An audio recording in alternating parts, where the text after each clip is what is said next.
माया पंछी का समूह। अध्याय 27 सेनेटोर और मुखबिर।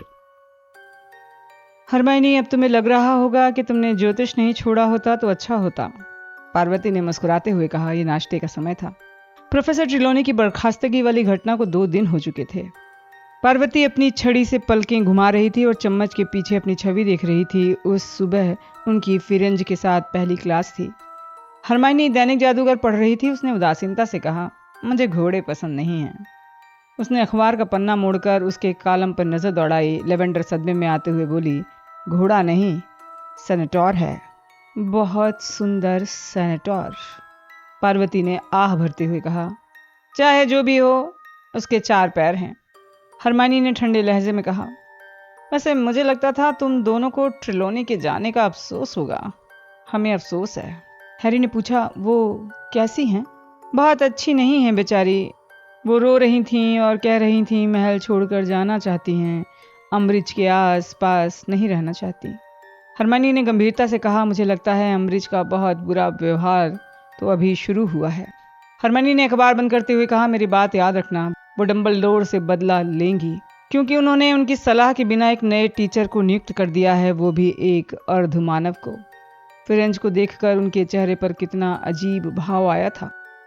नाश्ते के बाद हरमाइनी अपनी जादुई अंकों का महत्व की क्लास में गई। हैरी और रॉन पार्वती और लेवेंडर के पीछे प्रवेश हॉल में ज्योतिष की क्लास की तरफ जाने लगे। जब पार्वती संगमरमर की सीढ़ियों पर चढ़ने की बजाय उसके पास से निकल गई तो रॉन ने हैरानी से पूछा, हम उत्तरी मीनार की तरफ नहीं चल रहे हैं क्या? पार्वती ने चिढ़कर उसकी तरफ देखा। तुम फिरेंज से उस सीढ़ी पर चढ़ने की उम्मीद कर सकते हो? कल नोटिस बोर्ड पर नोटिस लगा था। क्लासरूम 11 ग्राउंड फ्लोर पर था। ये प्रवेश हॉल से जाने वाले गलियारे में था। इस क्लासरूम का नियमित इस्तेमाल नहीं होता था, इसलिए इसका माहौल स्टोर रूम जैसा उपेक्षित था। जब हैरी और रॉन इसमें दाखिल हुए तो उन्होंने खुद को जंगल के बीच में पाया। वो पल भर के लिए सन्न रह गए। आखिर ये क्या? क्लासरूम का फर्श काईदार था, उसमें पेड़ उग रहे थे। उनकी पत्तेदार शाखाएं छत और खिड़कियों के पार लहरा रही थीं। खाली जगह के बीच में जहां कोई पेड़ नहीं था, फिरेंज खड़ा था। जब हैरी दाखिल हुआ तो उसने अपना हाथ बढ़ाते हुए कहा, हैरी पॉटर। हाय, हैरी ने सेनेटोर से हाथ मिलाते हुए कहा, जिसने उसे देखकर अपनी नीली आंखों से अपलक देखा लेकिन मुस्कुराया नहीं था। तुम्हें देखकर अच्छा लगा। मुझे भी, सेनेटोर ने अपना सफ़ेद सुनहरा सिर झुकाते हुए कहा। तकदीर में लिखा था हम दोबारा मिलेंगे। हैरी का ध्यान गया फिरेंज के सीने पर एक पंजे का निशान था। जब वो फर्श पर बाकी विद्यार्थियों के पास बैठने के लिए मुड़ा तो उसने देखा कि वो सब उसे आश्चर्य और श्रद्धा से देख रहे थे। बहुत प्रभावित थे कि फिरेंज बात कर सकता है। जब दरवाजा बंद हुआ तो आखिरी विद्यार्थी एक पेड़ के ठूंठ पर वेस्ट पेपर बास्केट के बगल में बैठ गया। फिरेंज ने कमरे की तरफ इशारा किया और बोला, प्रोफेसर डंबलडोर ने मेहरबानी करके क्लासरूम को हमारे लिए तैयार कर दिया है। ये मेरे नैसर्गिक परिवेश की तरह है। मैं तुम्हें जंगल में पढ़ाना पसंद करता, जो सोमवार तक मेरा घर था, लेकिन अब ये संभव नहीं है। क्यों नहीं है? हम हैग्रिड के साथ जा चुके हैं, हमें डर नहीं लगता? पार्वती ने अपना हाथ उठाते हुए पूछा। ये तुम्हारी बहादुरी का नहीं बल्कि मेरी स्थिति का सवाल है। मैं जंगल में नहीं लौट सकता। मेरे झुंड ने मुझे बाहर निकाल दिया है। झुंड? लेवेंडर ने दुविधा में कहा। हैरी समझ गया वो गाय के बारे में सोच रही होगी। फिर लेवेंडर के चेहरे पर समझ का भाव दिखने लगा। उसने स्तब्ध होकर कहा, क्या आप जैसे और भी हैं? डीन ने उत्साह से पूछा, क्या हैग्रिड ने थेस्ट्रॉल की तरह आपको भी पाला है? फिरेंज ने अपना सिर बहुत धीरे धीरे डीन की तरफ घुमाया, जिसे तत्काल समझ में आ गया था कि उसने कोई बुरी लगने वाली बात कह दी है। उसने धीमी आवाज में आगे कहा, मेरा मतलब ये नहीं था, मेरा मतलब सॉरी। सेनेटोर्स इंसानों के दास या खिलौने नहीं हैं, फिरेंज ने धीरे से कहा। सन्नाटा छा गया। फिर पार्वती ने दोबारा हाथ उठा लिया। सर, आपको दूसरे सेनेटोर्स ने बाहर क्यों निकाल दिया? क्योंकि मैं प्रोफेसर डंबलडोर के काम के लिए तैयार हो गया था। वो मानते हैं मैंने हमारी प्रजाति से धोखा किया है। हैरी को याद आया, लगभग 4 साल पहले बेन नाम का सेनेटोर फिरेंज पर इसलिए चिल्लाया था क्योंकि उसने हैरी को सुरक्षित जगह पर पहुंचाने के लिए अपनी पीठ पर बैठा लिया था। उसने फिरेंज को सामान्य खच्चर कहा था। उसके मन में आया कि कहीं बेन ने ही तो फिरेंज के सीने पर लात नहीं मारी है। फिरेंज ने कहा, चलो शुरू करते हैं। उसने अपनी लंबी पूंछ लहराई, अपना हाथ पत्तों भरी छत की तरफ उठाया और फिर उसे धीरे से नीचे किया। ऐसा करते समय रोशनी कम हो गई। फिरेंज ने शांत आवाज में कहा, फर्श पर लेट जाओ और आसमान की तरफ देखो। वहां पर हमारी प्रजातियों की तकदीर लिखी हुई है, लेकिन इसे वही समझ सकते हैं जिन्हें इसका ज्ञान है। हैरी पीठ के बल लेटकर छत की तरफ देखने लगा। एक चमकदार लाल सितारा उसकी तरफ देखकर आंख मार रहा था। मैं जानता हूं तुम लोगों ने खगोल शास्त्र में ग्रहों और चंद्रमाओं के नाम सीख लिए हैं, और तुमने आसमान में सितारों की गतियों का नक्शा बनाना भी सीख लिया है। सेनेटर्स सदियों से गतियों के रहस्य को समझते आए हैं। हमारे निष्कर्ष बताते हैं आसमान में भविष्य की झलक देखी जा सकती है। फिरेंज ने काईदार फर्श पर अपना खुर मारते हुए कहा, छोटी छोटी चोटें, छोटी छोटी इंसानी दुर्घटनाएं, इस विशाल सृष्टि में ये चीजें चींटियों के चलने से ज्यादा महत्वपूर्ण नहीं हैं, इसलिए ग्रहों की गतिविधियों का उन पर कोई खास प्रभाव नहीं पड़ता। पार्वती ने आहत और गुस्से भरी आवाज में कहा, लेकिन प्रोफेसर ट्रिलोनी एक इंसान है और वह तुम्हारी प्रजाति की सीमाओं से बंधी हैं। फिरेंज ने कहा। हैरी ने अपना सिर पार्वती की तरफ घुमाया। आसपास के कई विद्यार्थी नाराज लग रहे थे। फिरेंज उनके सामने चहलकदमी करने लगा और हैरी को उसकी पूंछ की सरसराहट सुनाई दी। वो आगे बोला, हो सकता है सिबिल ट्रिलोनी भविष्य देख सकती हूँ। बहरहाल वो अपना ज्यादातर समय उन मूर्खतापूर्ण बातों में बर्बाद करती हैं जिन्हें इंसान भविष्यवाणी कहते हैं। बहरहाल मैं यहाँ पर सेनेटर्स की बुद्धिमत्ता को समझाने के लिए आया हूँ, जो वस्तुपरक और निरपेक्ष हैं। हम आसमान में बुराई और परिवर्तन की बड़ी लहरों की तलाश करते हैं। कई बार तो 10 साल लग जाते हैं। फिरेंज ने हैरी के ठीक ऊपर वाले लाल सितारे की तरफ इशारा किया। पिछले दशक से ऐसे संकेत दिख रहे हैं जादूगर समुदाय 2 युद्धों के बीच में अल्पकालीन शांति में रह रहा है। दूसरा युद्ध कराने वाला ग्रह मंगल तेजी से चमक रहा है। इशारा है युद्ध जल्दी ही दोबारा शुरू होगा। हैरी आज तक इससे असामान्य क्लास में नहीं बैठा था।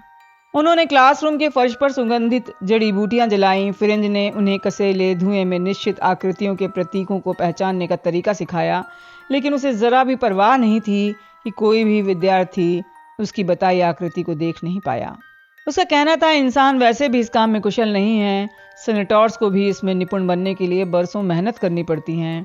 अंत में उसने कहा, वैसे भी इस तरह की बातों पर ज्यादा भरोसा करना मूर्खता है, क्योंकि सेनेटर्स भी कई बार संकेतों का गलत विश्लेषण कर लेते हैं। हैरी को जितने भी टीचर्स ने पढ़ाया था, फिरेंज उनमें सबसे अलग था। ऐसा लग रहा था कि वो जो जानता है वो सिखाना उसका उद्देश्य नहीं है। उसका उद्देश्य तो ये साबित करना है कि कोई भी चीज, यहाँ तक कि सेनेटर्स का ज्ञान भी पूरी तरह विश्वसनीय नहीं था। जब उन्होंने जड़ी बूटियों की आग बुझाई तो रॉन ने धीरे में कहा, वो किसी चीज के बारे में पक्की राय नहीं दे पाया है ना। मेरा मतलब है कि मैं उस युद्ध के बारे में थोड़ा और जानना चाहता था जो हमारे बीच होने वाला है। और तुम? तभी क्लासरूम की घंटी बाहर बजी। विद्यार्थी उछल पड़े। हैरी भूल गया था कि वो महल के भीतर थे। क्लास के सभी विद्यार्थी थोड़े परेशान दिखते हुए बाहर निकले। हैरी और रॉन विद्यार्थियों के पीछे पीछे बाहर निकले, लेकिन तभी फिरेंज की आवाज आई, हैरी पॉटर जरा सुनना। हैरी मुड़ा। सेनेटर्स उसके पास आने लगा। रॉन झिझका। फिरेंज ने उससे कहा, तुम रुक सकते हो लेकिन दरवाजा बंद कर दो। रॉन ने जल्दी से आज्ञा का पालन किया। हैरी पॉटर, तुम हैग्रिड के दोस्त हो, है ना? हाँ, तो उसे मेरी तरफ से एक चेतावनी देना। उसकी कोशिश कामयाब नहीं हो रही है। बेहतर होगा वो इसे छोड़ दे। उसकी कोशिश कामयाब नहीं हो रही है? हैरी ने सूनेपन से कहा। और बेहतर होगा कि वो इसे छोड़ दे। फिरेंज ने सिर हिलाते हुए कहा, मैं खुद उसे चेतावनी देता, लेकिन मुझे जंगल से बाहर निकाल दिया गया है। हैग्रिड के पास पहले ही कई मुश्किलें हैं, इसलिए सेनेटर्स से लड़ाई मोल लेना ठीक नहीं है। हैरी ने घबराकर पूछा, लेकिन हैग्रिड क्या करने की कोशिश कर रहा है? फिरेंज ने हैरी को निर्विकार भाव से देखा। हैग्रिड ने हाल में मेरी बहुत मदद की है। मैं लंबे समय से उसका सम्मान करता हूँ। वो सभी प्राणियों की अच्छी देखभाल करता है। मैं उसका राज तुम्हें नहीं बताऊंगा, लेकिन उसे होश में लाना होगा। उसे बता देना Harry Potter. Good day. The Quibbler में इंटरव्यू छपने के बाद हैरी को जो खुशी महसूस हुई थी वो काफी समय पहले काफुर हो गई थी। अम्बरी जब जादुई प्राणियों की देखभाल की सभी क्लासों में आने लगी थी, फिरेंज की चेतावनी हैग्रिड तक पहुंचाना मुश्किल हो गया था। बहरहाल हैरी ने एक बहाना बनाकर ये काम कर दिया। उसने नाटक किया कि वो अपने विचित्र जानवर और उन्हें कहाँ पाया जाए पुस्तक छोड़ आया है, और क्लास के बाद वो लेने चला गया। जब उसने फिरेंज के शब्द दोहराए तो हैग्रिड ने एक पल के लिए अपनी सूजी हुई काली आंखों से उसे देखा। वो स्पष्ट रूप से हैरान लग रहा था। फिर उसने खुद को संभाल लिया। उसने रूखेपन से कहा, फिरेंज अच्छा है, लेकिन उसे कुछ नहीं मालूम। कोशिश कामयाब हो रही है। हैग्रिड, तुम क्या कर रहे हो? तुम्हें सावधान रहना होगा, अम्बरिज पहले ही ट्रिलोनी को निकाल चुकी हैं। और अगर तुम ऐसा कुछ करोगे जो तुम्हें नहीं करना चाहिए तो कई चीजें नौकरी से ज्यादा महत्वपूर्ण होती हैं, हैग्रिड ने कहा। हालांकि कहते समय उसके हाथ कांपे, जिस वजह से नॉल्स की लीद से भरा कटोरा फर्श पर गिरकर टूट गया। मेरी चिंता मत करो हैरी, बस चल दो। हैरी के पास कोई विकल्प नहीं था। इस दौरान टीचर्स और हरमाइनी सभी विद्यार्थियों को बार बार याद दिला रहे थे कि OWL करीब आ रहे हैं। 5th ईयर के सभी विद्यार्थी तनाव में थे, लेकिन हन्ना एबॉट पहली विद्यार्थी थी जिसे मैडम पॉम्फ्री ने शांतिदायक काढ़ा पिलाया था। वो जड़ी बूटी विज्ञान की क्लास में रोने लगी थी और कहने लगी थी, वो बहुत मूर्ख है, परीक्षा में नहीं बैठ सकती, स्कूल छोड़कर जाना चाहती है। डीए की प्रैक्टिस नहीं होती तो हैरी बहुत दुखी होता। सीखने सिखाने की खुशी महसूस करने के लिए वो जिंदा था। वो जब भी डीए के साथियों की तरफ देखता तो उसका सीना ये देखकर गर्व से फूल जाता कि उन्होंने कितनी प्रगति कर ली है। हैरी कई बार सोचता, जब डीए के सभी सदस्यों को गुप्त कलाओं से रक्षा में आउटस्टैंडिंग मिलेगा तो अम्बरीश की प्रतिक्रिया कैसी होगी। वो पितृदेव सम्मोहन सीख रहे थे। हालांकि हैरी ने उन्हें ये बार बार याद दिलाया था कि दम पिशाचों के खतरे के बिना अच्छी रोशनी वाले क्लासरूम में पितृदेव उत्पन्न करना अलग चीज है। ओह, मजा मत खराब करो, चो ने उत्साह से कहा। ईस्टर के पहले की आखिरी डीए मीटिंग में वो आवश्यकता कक्ष में अपने बतख के आकार के पितृदेव को चारों तरफ उछलते हुए देखकर बोली, ये कितना सुंदर है। हैरी ने धैर्य से कहा, उसका सुंदर होना महत्वपूर्ण नहीं है, महत्वपूर्ण तो यह है कि वह तुम्हारी रक्षा करता है। हमें दरअसल बहरूपिया या ऐसी किसी चीज की जरूरत है। मैंने इसी तरह सीखा था। बहरूपिया दम पिशाच बनने का अभिनय करता था और मैं पितृदेव उत्पन्न करता था। लेकिन वो तो डरावना होगा, लेवेंडर ने कहा, जिसकी छड़ी के सिरे से चांदी जैसा धुआं निकल रहा था। और मैं दम पिशाचों के बिना भी ये नहीं कर सकती, उसने गुस्से में आगे कहा। नेविल को मुश्किल आ रही थी। उसका चेहरा एकाग्रता में भींचा हुआ था, लेकिन उसकी छड़ी की नोक से चांदी जैसे धुएं की हल्की लकीरें ही निकल रही थीं।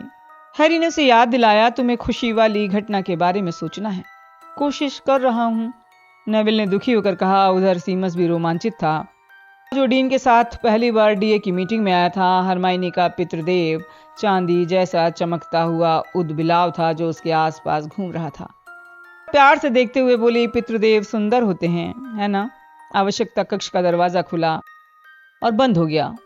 हैरी देखने के लिए मुड़ा कि कौन दाखिल हुआ है, लेकिन कोई नजर नहीं आया। कुछ पल बाद उसे एहसास हुआ कि दरवाजे के पास खड़े विद्यार्थी खामोश थे। अगले ही पल कोई उसका दुशाला खींच रहा था। डॉबी! हाय डॉबी, उसने कहा। तुम क्या गड़बड़ है? घरेलू जिन्न की आंखें दहशत के मारे फैल गई थीं और वो कांप रहा था। हैरी के करीब खड़े डीए के सदस्य खामोश हो गए। कमरे में मौजूद हर विद्यार्थी डॉबी को उत्पन्न कर रहा था।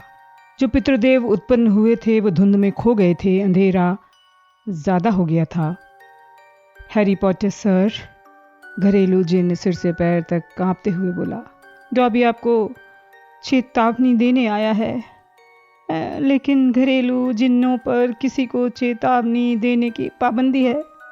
वो अपना सिर आगे करके दीवार की तरफ भागा। हैरी को पता था डॉबी गलत काम करने पर खुद को सजा देता था, इसलिए वो पकड़ने के लिए दौड़ा, लेकिन डॉबी को दीवार से टकराने पर चोट नहीं लगी।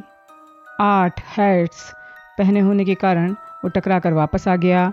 हरमाइनी सहित कई लड़कियां डर और सहानुभूति से चीख पड़ी। क्या हुआ डॉबी? हैरी ने पूछा और घरेलू जिन्न का छोटा सा हाथ पकड़कर उसे हर चीज से दूर कर रहा था जिससे वो खुद को चोट पहुंचा सकता था। हैरी पॉटर, वो हैरी ने खाली हाथ से नाक पर वार किया। हैरी ने उसका दूसरा हाथ पकड़ लिया। वो कौन डॉबी? लेकिन उसके जवाब देने से पहले वो समझ गया था निश्चित रूप से सिर्फ एक वो ही थी जो डॉबी में इतना डर पैदा कर सकती थी। अम्बरिज? हैरी ने दहशत से पूछा। डॉबी ने सिर हिलाया और हैरी के घुटनों पर अपना सिर टकराने की कोशिश की। उन्होंने क्या किया? डॉबी, उन्हें इसके बारे में पता तो नहीं चल गया, हमारे डीए के बारे में? जिनके घबराए चेहरे से उसे जवाब मिल गया। हैरी ने उसके हाथ पकड़ रखे थे। घरेलू जिन्न ने खुद को लात मारने की कोशिश की, फर्श पर गिर पड़ा। क्या वो यहाँ आ रही हैं? डॉबी सुबकने लगा, जोर जोर से पैर फर्श पर मारने लगा। हाँ हैरी पॉटर, हाँ। हैरी सीधा खड़ा हुआ, दहशत में स्थिर लोगों को देखता रहा जो छटपटाते घरेलू जिन्न को ताक रहे थे। तुम लोग किस चीज का इंतजार कर रहे हो? भागो! हैरी गरजा। वो तत्काल एक साथ बाहर निकले, जिससे दरवाजे पर जमघट लग गया। सब बाहर निकल गए। हैरी को गलियारों में उनके भागने की आवाज़ें आईं। वो उम्मीद कर रहा था कि वो लोग भागकर सीधे अपने हॉल में जाने की कोशिश नहीं करेंगे। हैरी चलो, हरमाइनी उन लोगों के बीच से चीखी जो बाहर निकलने के लिए संघर्ष कर रहे थे। उसने डॉबी को ऊपर उठाया, फिर वो घरेलू जिन्न को बाहों में लेकर विद्यार्थियों के पीछे पहुंच गया। हैरी ने डॉबी से कहा, यह एक आदेश है, किचन में दूसरे जिन्नों के पास जाओ और अगर कोई तुमसे पूछे कि क्या तुमने मुझे चेतावनी दी है तो झूठ बोल देना, नहीं दी, और मैं तुम्हें सख्त आदेश देता हूं, तुम खुद को चोट नहीं पहुंचाओगे।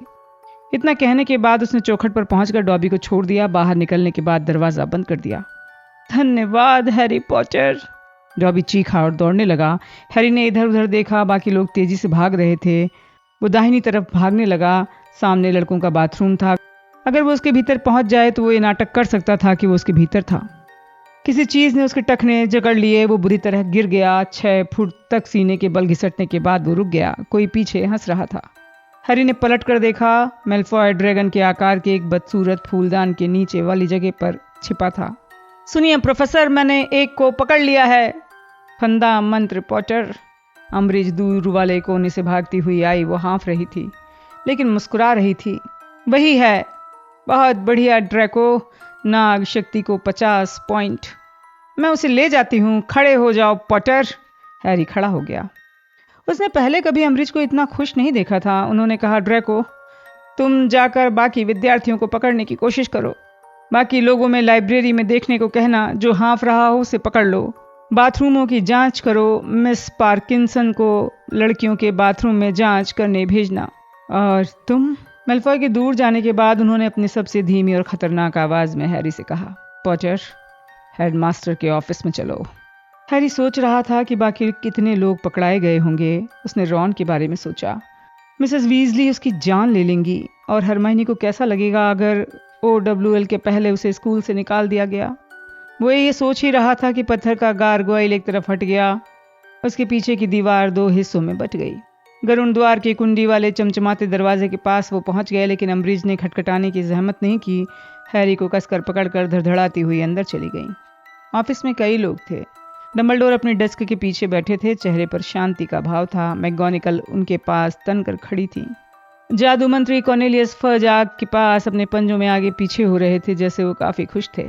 दरवाजे के दोनों तरफ 2 जादूगर पहरेदारों की तरह तैनात थे। उनमें से एक किंग्सले शेकलबोल्ट था। दूसरे जादूगर को हैरी नहीं पहचानता था। दीवार के पास पर्सी वीजली था।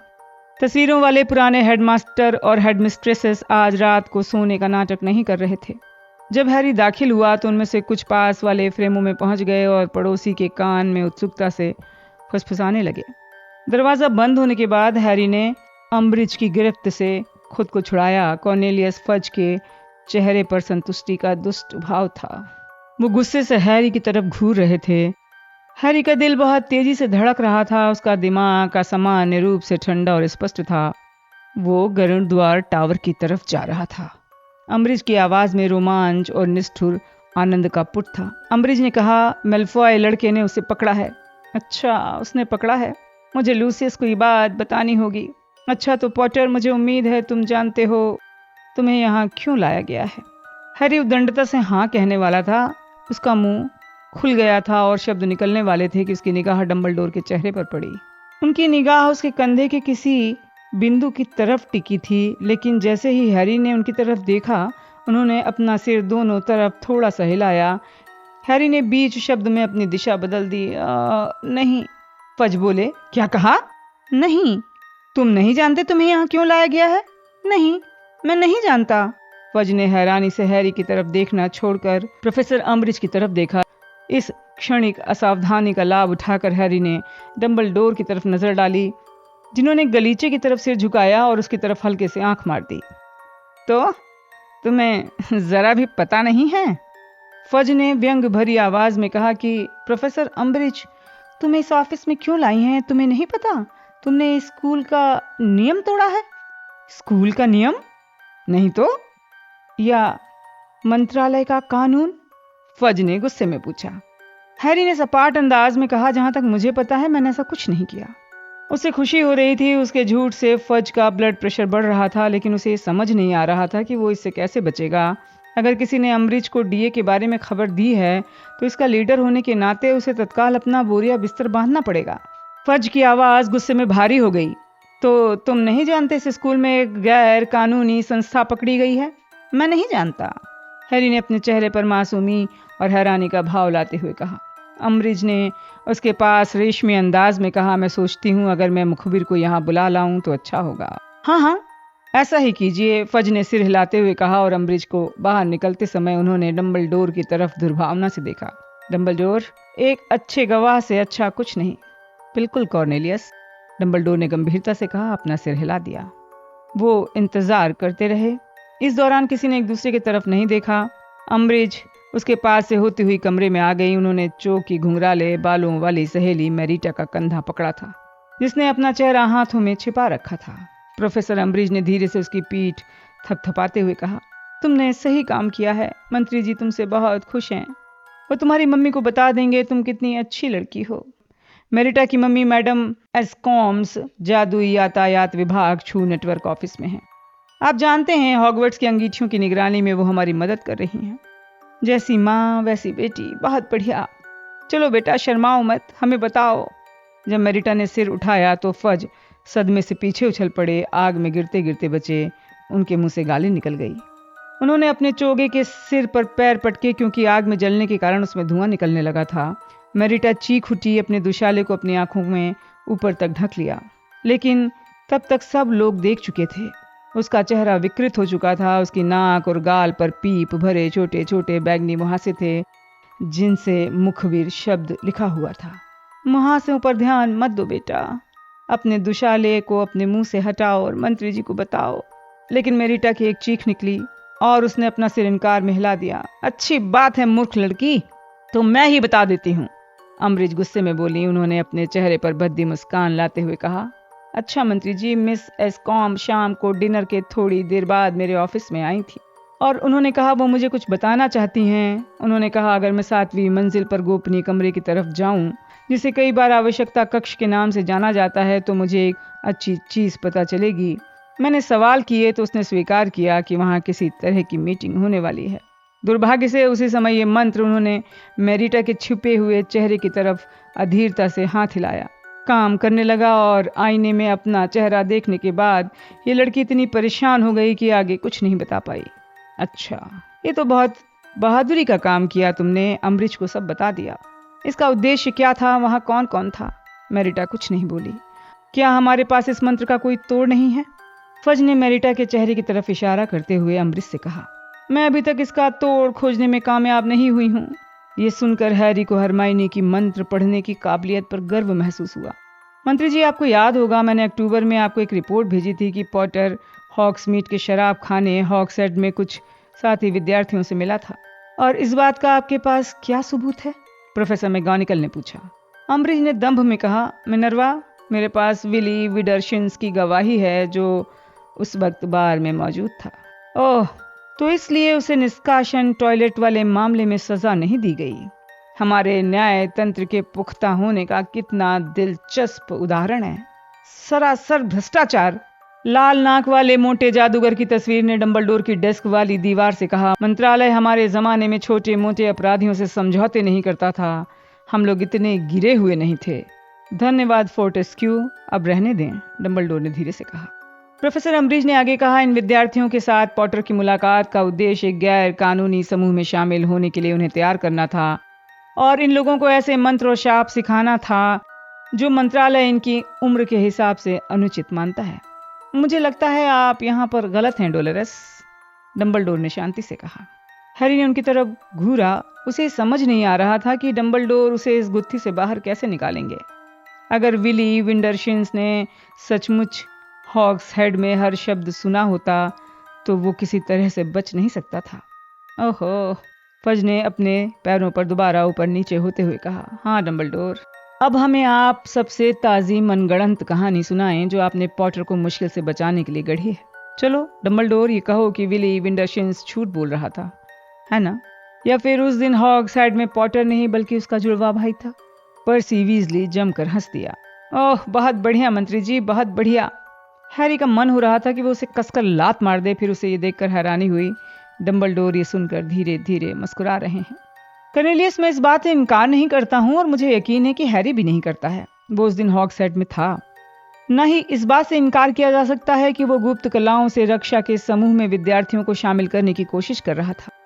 मैं तो सिर्फ ये कह रहा हूं कि डोलोरेस का सुझाव गलत है कि उस वक्त इस तरह का समूह गैर कानूनी था। अगर आपको याद हो तो सभी विद्यार्थी समूहों पर प्रतिबंध लगाने वाला मंत्रालय का आदेश हैरी के हॉग्समीड मीटिंग के बाद अमल में आया था, इसलिए वो हॉग्सहेड में कोई नियम नहीं तोड़ रहा था। पर्सी को देखकर ऐसा लगा जैसे चेहरे से कोई भारी चीज कसकर टकरा गई हो। फज उछलते उछलते रुक गए, उनका मुंह लटक गया। अम्बरिज सबसे पहले संभली।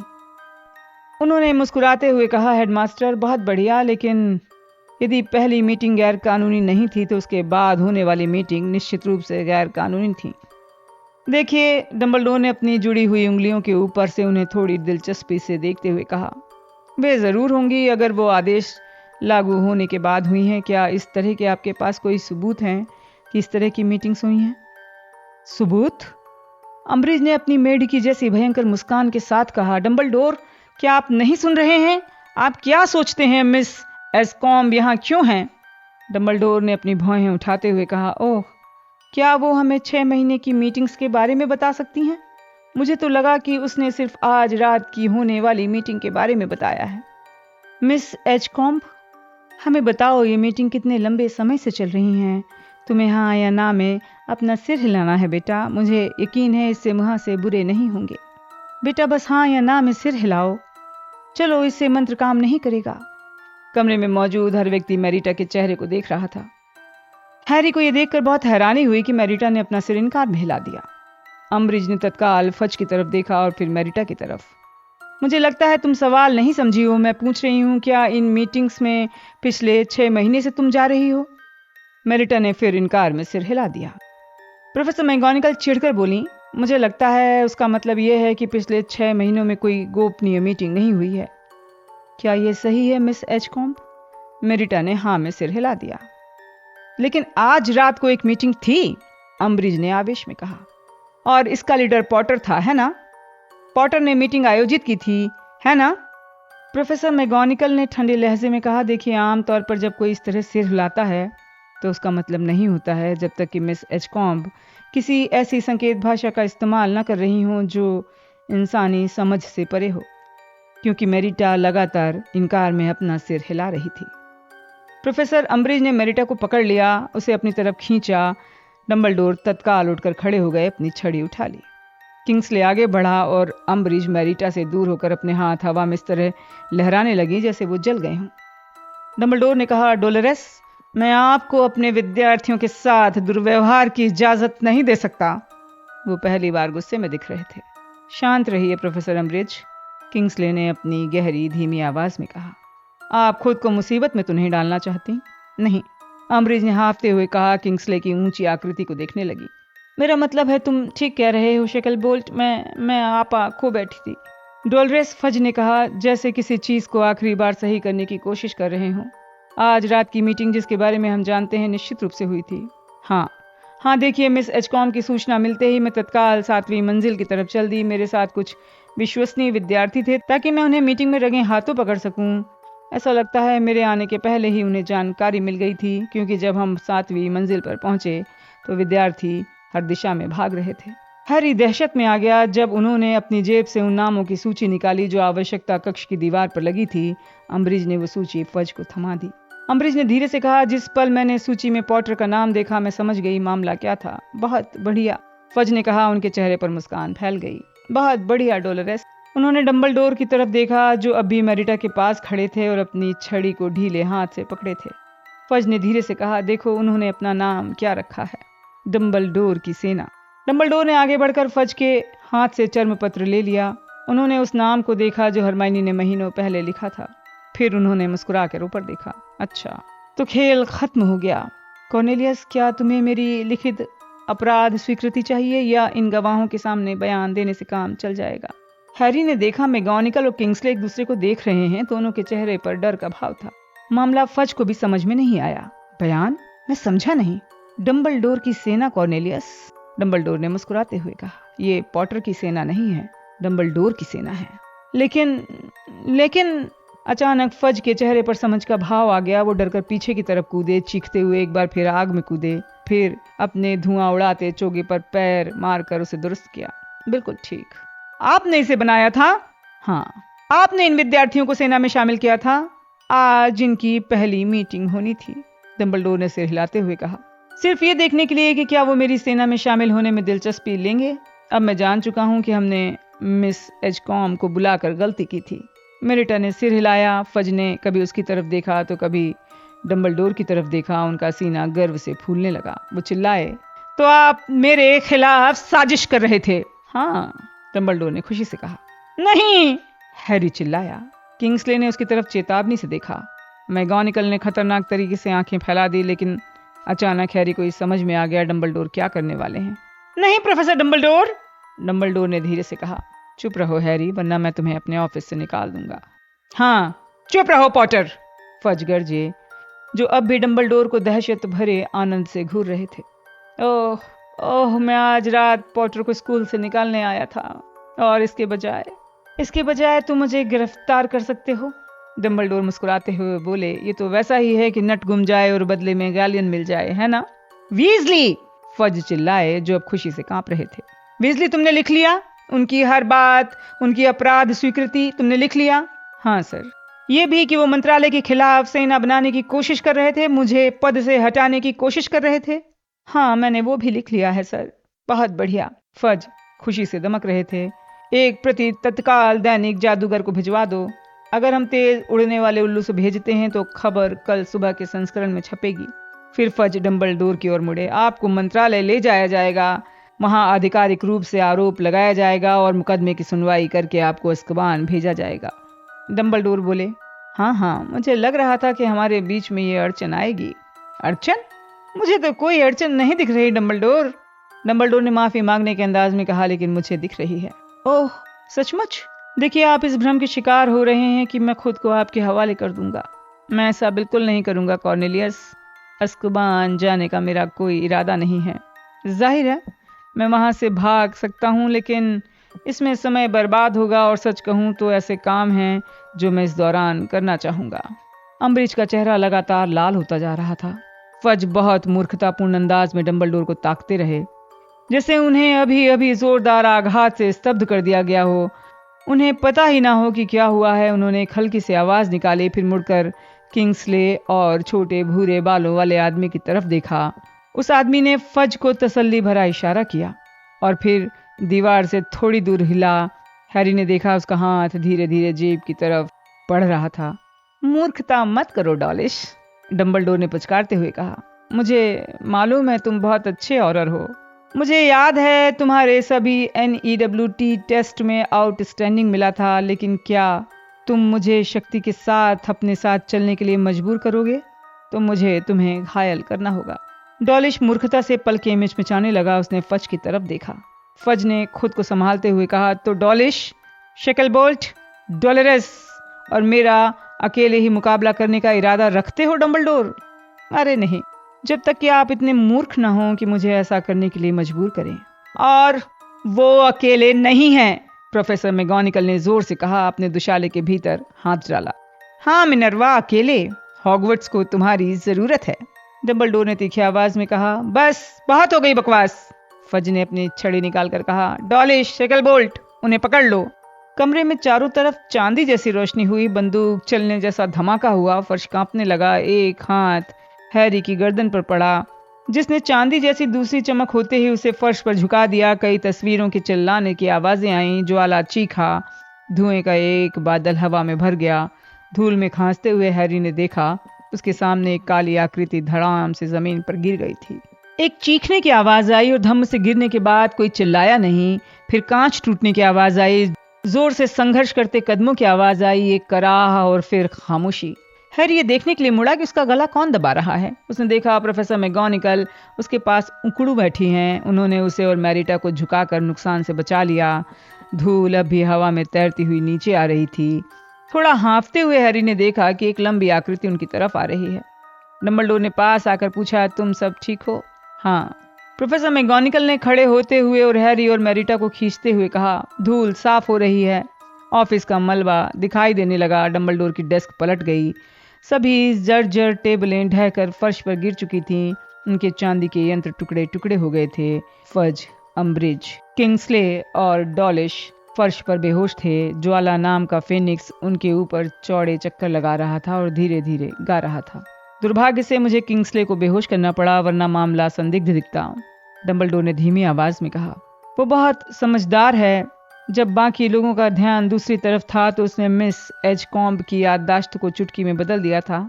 मिनर्वा, उसे मेरी तरफ से धन्यवाद दे देना, ठीक है?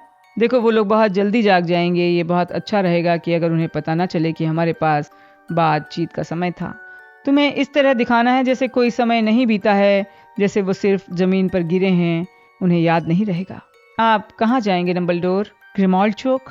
ओह नहीं, मैं छिपने के लिए नहीं जा रहा हूँ। मैं जानता हूँ जल्दी ही फज के होश ठिकाने आएंगे। वो अफसोस करेंगे, काश उन्होंने मुझे हॉगवर्ट्स से नहीं हटाया होता।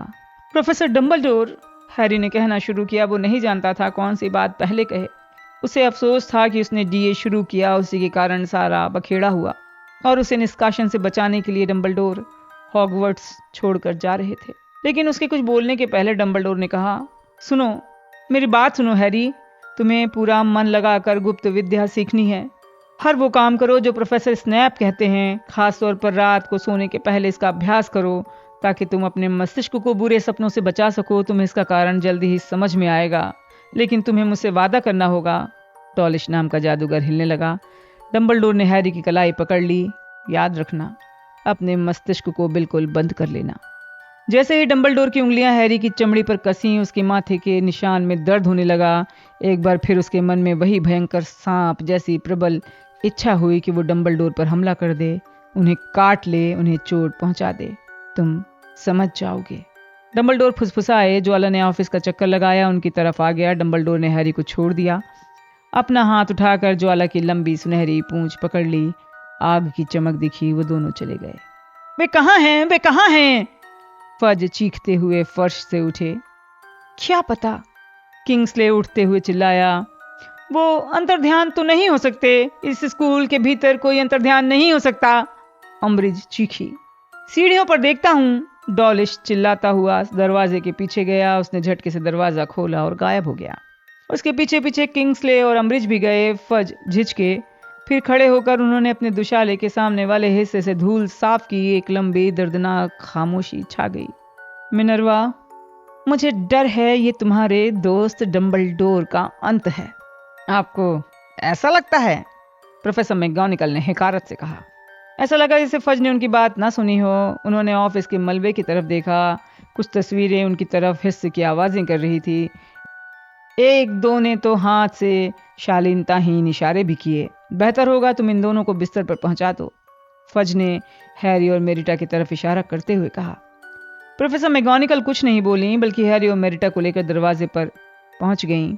जब दरवाज़ा बंद होने लगा तो हैरी को फिनिस नाइजेलस की आवाज़ सुनाई पड़ी। मंत्री जी, मैं कई मामलों में डंबलडोर से असहमत हो सकता हूँ, लेकिन आप इस बात से इनकार नहीं कर सकते, वो कमाल के जादूगर हैं।